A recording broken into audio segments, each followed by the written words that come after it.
Welcome to the Bar Exam Toolbox podcast. Today, I'm excited to be talking with Gabe Teninbaum, law professor and creator of spacedrepetition.com, about memorization for the bar exam. Your Bar Exam Toolbox host today is Alison Monahan, and typically I'm with Lee Burgess. We're here to demystify the bar exam experience so you can study effectively, stay sane, and hopefully pass and move on with your life. Together, we're the co-creators of the Law School Toolbox, the Bar Exam Toolbox, and the career-related website Career Dicta. I also run the Girls Guide to Law School. If you enjoy the show, please leave a review on your favorite listening app and check out our sister podcast, the Law School Toolbox Podcast. If you have any questions, don't hesitate to reach out to us. You can always reach us via the contact form on barexamtoolbox.com, and we would love to hear from you. With that, let's get started.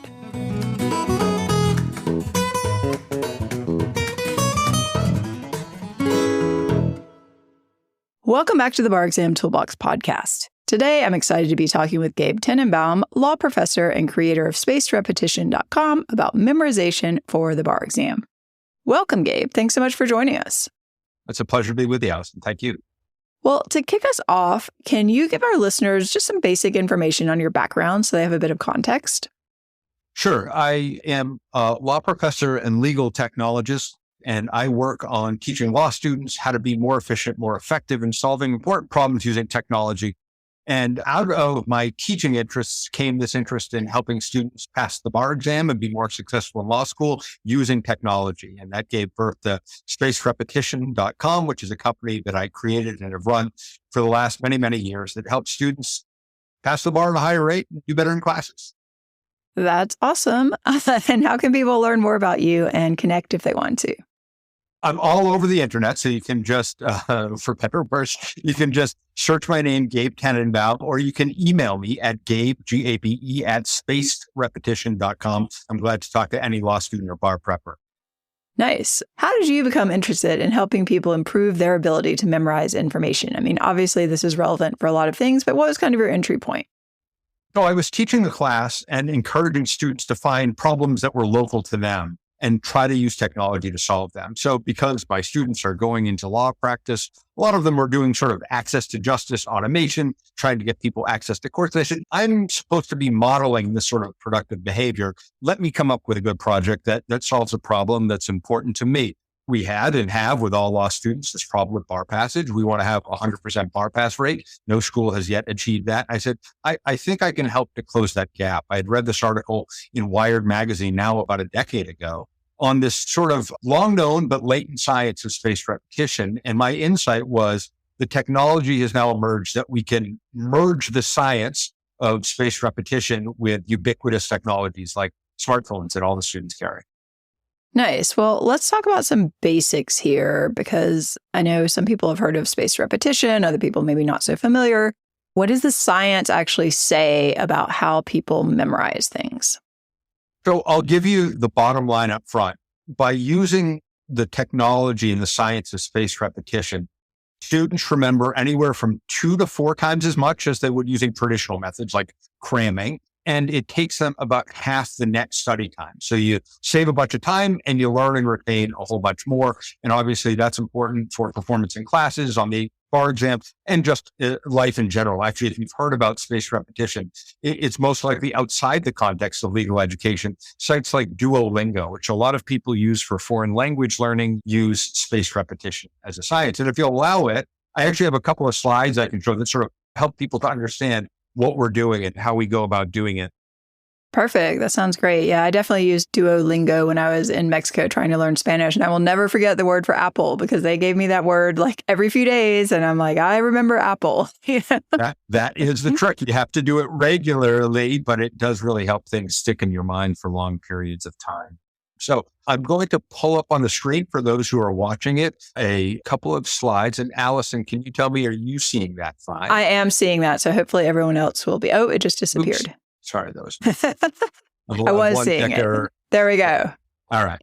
So just 2 scientific slides that will help you understand what it is that we're doing and why it is that we're doing it. So about 100 years ago, there was a scientist named Hermann Ebbinghaus, and he studied how people remember and forget information. And he did this sort of landmark study where he had his test subjects memorize nonsense lists of words that aren't real words in any language. And he said, look, when you have those words down, come let me know and I'll test you on it.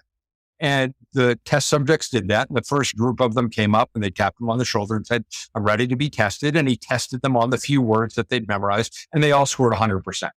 And then the second group of people, he did the same exercise, had them memorize nonsense lists of words and said, tap me on the shoulder when you're ready to be tested. And he did that with them. But the one sort of trick was, rather than immediately testing the people in that second group, he waited, and he waited over various intervals of time. And what you're seeing here is the sort of important chart that was generated by that. Here's how it works. If you wait just 20 minutes after you've memorized something and you have it down 100%, there's only about a 58% chance probability that you remember any given data point. And it continues to get worse from there. So a day later, it's like a 1 in 3 chance you remember anything that you knew perfectly 24 hours before. A week, it's like a 25% chance. And a month, it's like a 21% chance. So Ebinghouse's important insight was, we can map this stuff. We can predict when someone is likely to forget information, which on its own is kind of interesting. Each of us have this thing called the forgetting curve that allows it to be predictable when we'll forget information. But it was the second scientist, a guy named Cedric Mace, who came along and really turned that into a learning superpower. So this is the second and final slide that I'll show you. This shows this thing that Mace discovered. He said, well, look, Ebbinghaus figured out that all of us have a good forgetting curve and that you can predict when someone is likely to remember or forget something based on when they stop studying. So what if we do this? What if, rather than just waiting intervals of time for people to be tested again, we say that we want all of our students to remember 90% of the stuff that we learn? And because we've gathered a few data points about that person, we can make a prediction as to when they'd fall below 90% probability of retaining any given bit of information. Given that we know that, when we predict they'll fall below 90%, let's just prompt them to study again. And then they'll relearn the information and they'll retain it, and we'll see what happens. And what he discovered was that for each study repetition that you used, people remembered for longer and longer and longer periods of time. So if someone was prompted on day 1 after studying, they would go back up to having perfect retention, but they wouldn't have to be prompted again until day 3. And then after that, if they studied again, they wouldn't have to be prompted until day 10. And then after that, they wouldn't have to be prompted until day 30. And then after that, until day 60 or 90 or 100, depending on who they are and how their learning curve works. But the important insight is that we can predict when people will fall below a benchmark, remembering 90% of the stuff we want them to remember. And then all we have to do is prompt them to study again. And as long as they do it before they'd otherwise forget the information, the spacing effect takes over, which allows people to retain information for longer and longer periods of time. And in a sense, this is something that we implicitly understand. If you're reminded information over and over again, it's easier to hang on to it and remember it. But the reality is that there's actually a mathematically provable algorithm about how to optimize this. And if you use that algorithm, you remember information for increasingly long periods of time with increasingly little effort. So that's the science behind this. Right, which is super fascinating. And I will say I used your spaced repetition tool about a year ago because I was studying for a ski instructor exam, and there was some information that we needed to memorize. And I was going to go back and look at it last night because I still have the flashcards. I think I still have access. And I was just curious, how much of this do I remember before I start reviewing it? And I'd say, I'm guessing maybe 60, 70% of it is currently at hand. But my guess is if I go back over it in a couple of days, it's probably all going to be right there for me, which is good because we're recording this right about December, which is when I need to start teaching skiing. So once a year, I'll just come and review it. Well, so that's just it. So once you've started to use this method, you're easily able to get back in the saddle. So if you need to remind yourself again, all that work that you've done, all that programming you've put into the individualized algorithm allows the information to come back to you more efficiently and easily. And you remember stuff. And contrast that with if you had just created some flashcards and you studied them the day before the ski instructor exam and then stopped studying them, you remember virtually nothing a year later. So that's the difference. Right. I think I only did this over about a week because it was a little last minute. And I actually gave it to another friend of mine who was also an instructor, and she did it for a few days. And she was like, no, I could tell by day 3, I was really starting to get much more into it. And, it's much easier for me to remember this stuff. So I think it works. Yeah. There's no doubt, there's something like 200 peer-reviewed studies that have been printed in journals about the science of spaced repetition. And it's literally the most effective way to learn and retain information. And I'm always happy to share that research with people when I have sort of a file of all the interesting studies. But the reality is, if you just Google spaced repetition effectiveness, you get hits from like New York Times, Wall Street Journal, Harvard Business Review, American Psychological Association, all saying this is directly the most efficient, effective way to learn and remember information. No, it's great. So tell me about the website, spacedrepetition.com. How does this work? And I know this because I've looked at it, but you're also pulling information from other places. So tell us a little bit about that in terms of, law students, bar exam specifically. So users of spacedrepetition.com just go to that website, spacedrepetition.com. And when they arrive there, they are greeted by a message that tells them what content that they need to look at today. This is all content related to law school and the bar exam. More on that in a few minutes. But effectively, they click the button that says Study Now. And once they've done so, they get a digital flashcard on the screen, and it asks them a law-related question. So it might be, what is res ipsa loquitur, right? So just like the sort of physical flashcard you might create on index cards, and you treat it like a physical flashcard. You read the question over, you think about it for just a second, and then you click anywhere on the screen, the card flips over, and it gives you the answer. Again, nothing revolutionary at this point, but here's where the magic comes in. After you've read the answer, you then rate how well you knew it on a 0 to 5 scale. 5 out of 5 means I knew it before I could even form words. I knew it perfectly. So it'd be like if I said, like, Alison, you grew up in some hometown. What was the hometown? Or like, Alison, you live on a street now. What's the name of that street? There's obviously some cognitive process that's happening, but we want to train people to make it so that it's effortless and it just comes by rote. So that would be a 5 on a 5-point scale. And then there's a range from 0 to 4. 0 on a 5-point scale would be, I've never seen this card. I don't need to even understand the context. It's just news to me. And everything else is a gradient in between. So let's say that you rated the card 4 out of 5. You just press the little button that says 4. And what will happen is, in an instant, the algorithm will schedule the next time that you need to see that card. And it's individualized to each user. So they're saying, oh, Gabe has seen that card before. Last time he rated it a 3. We showed it to him 7 days ago. He rates it a 4 now, so we can now safely wait 15 days. Now, when you log on 15 days from now, that card will be there and waiting for you. And the idea is that when you log onto the site, you see all the cards that you've seen before, that the algorithm says it's time for review, and then you're asked to do a few new cards. We ask people to do 10 new cards a day. They can do more or less, but we just try to create a steady, even, easy rhythm for them to work through. Yeah. And one of the crazy things I recall about this is, didn't you say that it really needs to be about 10 minutes per day? No more than 10 minutes. The hope and expectation is that people use this regularly, and by using it regularly, they'll be able to memorize vast troves of information and be able to retain it for days, weeks, months, and years. This is one of those things where just by doing 10 minutes a day or 10 new cards a day, you do all that you need to do. And actually, if you allow the little timer at the top of the screen to count down to 0, there's a pop-up that comes up and says, you've done your 10 minutes, finish your review of old cards you've seen before, don't do any new cards, get off the site. And we want to create habits so that it's easy for people to do and it's an enjoyable process and they can feel themselves learning more, but not feel like it's painful. That sounds great. Well, our audience today is people taking the bar exam, but they might be at different points in the process. So where do you see students really falling down when they're trying to memorize for the bar? Sure. So the first thing to recognize is that memorization, knowing the information, is necessary, but not sufficient. It's not on its own enough to get you through the bar exam. So it's not like when you're in high school chemistry class and you have to memorize the periodic table and be able to match the elements abbreviation with the name of the element, and that's the whole test. What we're trying to do with law students in class and on the bar exam is to make sure that they know all of the foundational knowledge they need to succeed on the bar, so that when they are presented with an issue spotting multiple choice question on the MBE, they immediately have this trigger.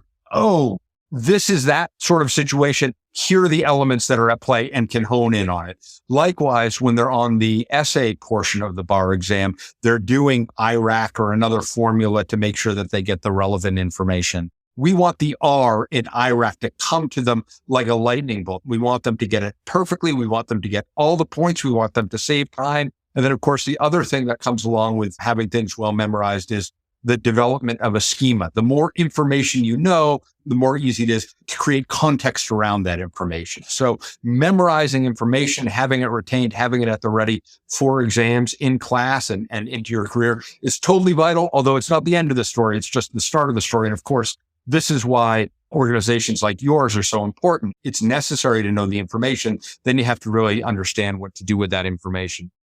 I agree 100% on that. And we also see people, I think, getting confused about sort of the level of detail and the amount of knowledge they need, either going over or under. Is that something you see with your students?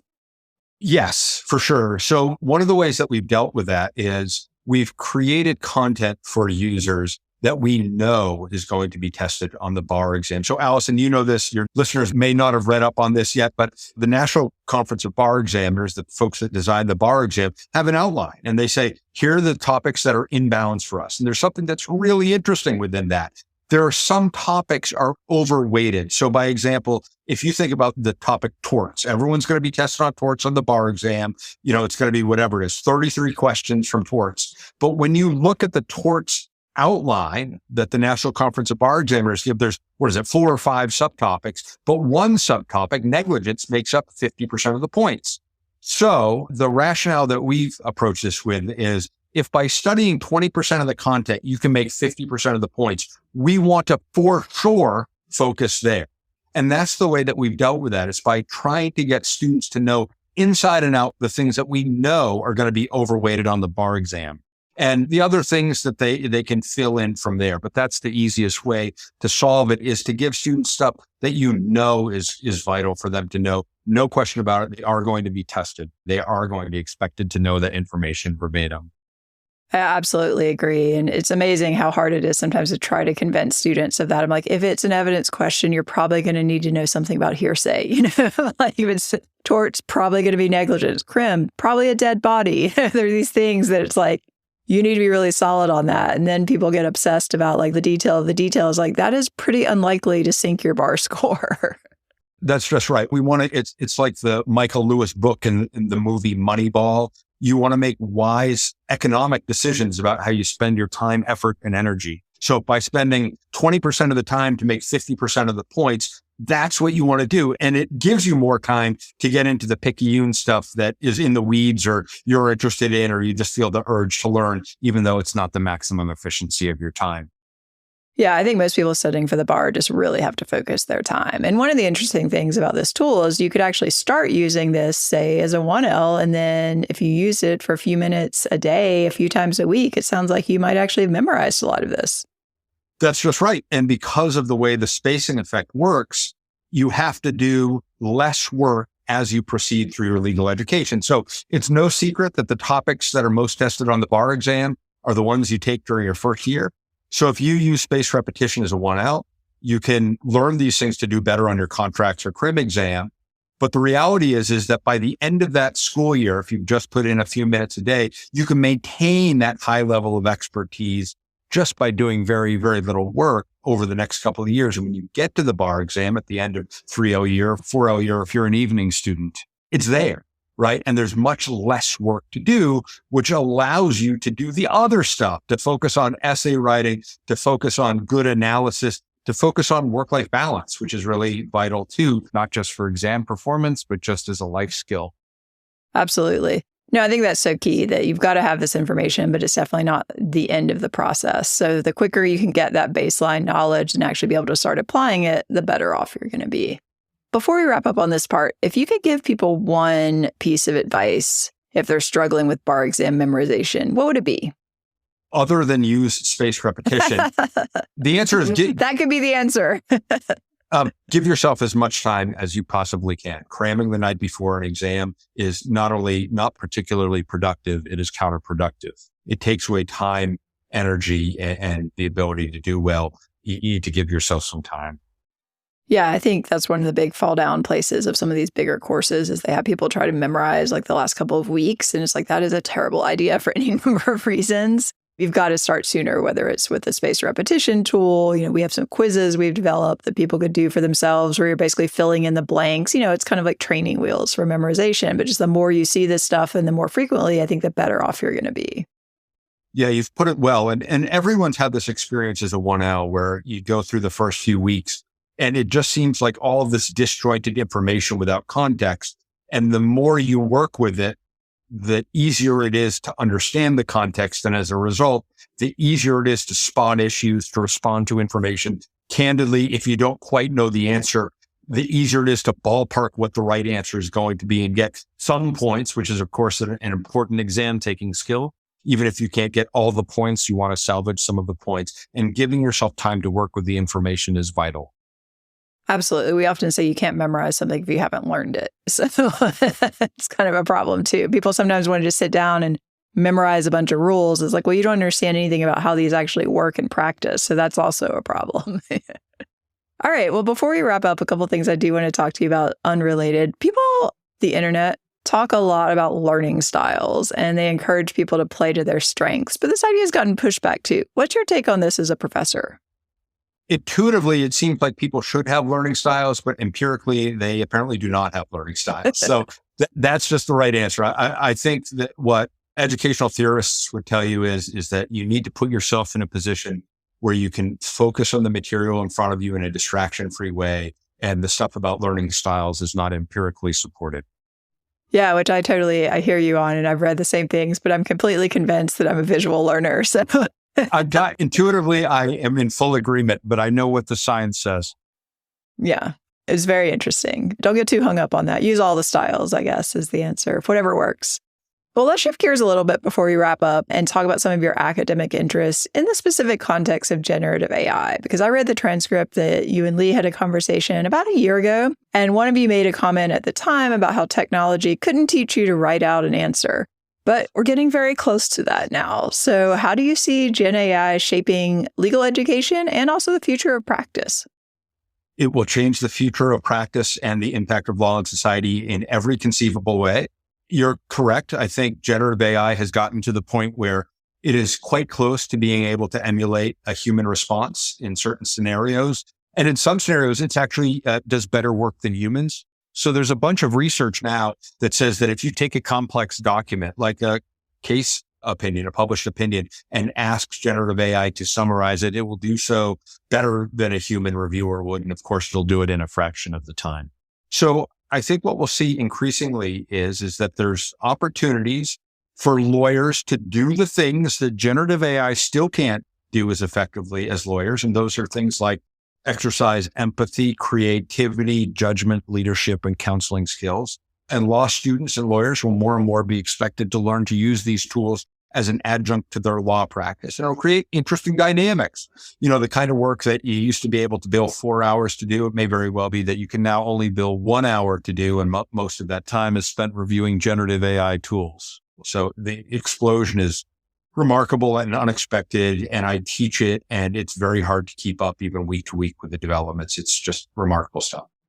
It really is crazy. I've been doing a couple of videos with Claude, who Lee and I just refer to as our new friend Claude, who's been trained both on kind of counseling, coaching, and also on the law. So that's a pretty interesting dynamic when you can go to it and have it basically generate practice hypos for you on a topic or give you an attack plan to a topic or kind of teach me the basics of this topic and then quiz me on it. It's pretty incredible. But then you find other things it's not very good at all that sometimes are surprising. So I think it's finding that balance of like, where is this useful and how should I use it versus like, wow, this is really not working the way that it should or I expect it might.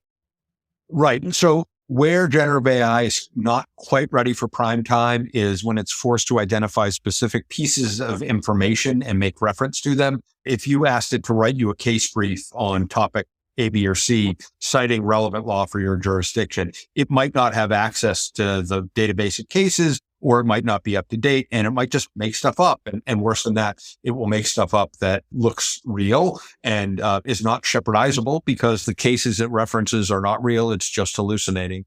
Contrast that with general narrative creation. So if you said, write me an opening argument based on this summary of facts, it would do a terrific first draft. I'd say now it's on par with what like one of my research assistants would do, who are like really highly skilled, qualified, thoughtful law students who just don't have the world experience to maybe put that extra little bit on it, but do 95% of the work where a lawyer would. So that's where we are with it. If we have this going a year, it might be up to 99%, or it might even be better than you or I could do, and that'll create a different set of challenges. Yeah, I talked to the founders of a company called Paxton AI a few weeks ago. They're doing the RAG thing, as I refer to it, where they sort of take the generative AI and then give it specific data to work from. And so they're giving it basically everything that would be in Lexis, Westlaw, like statutes, cases. And the same with the case text stuff. I mean, it's pretty incredible, some of the stuff they're coming up with. Yes. So, case text, for example, just sold for $650 million. So we know what they're betting on. And the next generation of these tools is not just pointing large language models at general databases, but saying focus specifically on all of the binding law in our database and supplement it with some secondary law. And then the step beyond that, which is starting to emerge now, is individuals and corporations and other entities being able to say, point your large language model on our database. So it's no longer is it draft answers to interrogatories. It's draft answers to interrogatories in the style of our firm based on the thousands of examples in our database. Incidentally, for those who are interested in careers in new law jobs like knowledge management, this is the best time that has ever existed. So there are, with the challenges that will arise from traditional legal work, there has never been a better time to be, a legal solutions architect, a process engineer, a knowledge manager, or any of these other new jobs that are just fascinating. No, I agree. I think it's a super interesting time, and some people are frightened, but I think it's actually a world of opportunity for people who are interested in process and how do you manage all this stuff and what do you do with the data you have? It's typical programming. I used to be a programmer. It's like garbage in, garbage out. So it's not just that you can be like, oh, I have ChatGPT to solve all my problems. These are actually still difficult things to figure out. All right. Well, Gabe, before we wrap up, any final thoughts you'd like to share, I guess, back to memorization? Get started now, use spaced repetition, and use it as an opportunity to free up a whole bunch of time, energy, and mental space. If any student has questions for me, I always respond. You're welcome to email me at gabe@spacedrepetition.com, and I'm happy to chat with you. Awesome. And I think we even have a promo code. Tell us about that. So anyone who uses the code Toolbox15 will get 15% off of any purchase on spacedrepetition.com. We have a number of different options, everything from just basic use of the database itself, if you want to create your own cards, to cards called the Boost Deck, which are specifically geared to the MBE, to the entire Aspen Law on a Flash library that have been used for eons and law students. Those are now available only as a digital product and only on spacedrepetition.com. So if there's a specific class people want support with, or they want all their first classes, they're all different products. So go to spacedrepetition.com, check it out. And again, feel free to hit me up with any questions at Gabe@spacedrepetition.com as well. Awesome. Well, thank you so much for joining us. It's been really interesting. A pleasure. Thank you, Alison. Thanks for listening. For more, check out barexamtoolbox.com, which is full of helpful tips to help you prepare and stay sane as you study for the bar exam. You can also find out about our courses, workshops, and one-on-one tutoring programs to support you as you study for the UBE or California bar exams. If you enjoyed this episode of the Bar Exam Toolbox podcast, please take a second to leave a review and rating on your favorite listening app. We would really appreciate it. And be sure to subscribe so you don't miss anything. If you're still in law school, you might also like to check out our popular Law School Toolbox podcast as well. If you have any questions or comments, please don't hesitate to reach out to Lee or Alison at lee@barexamtoolbox.com or alison@barexamtoolbox.com, or you can always contact us via our website contact form at barexamtoolbox.com. Thanks for listening, and we'll talk soon.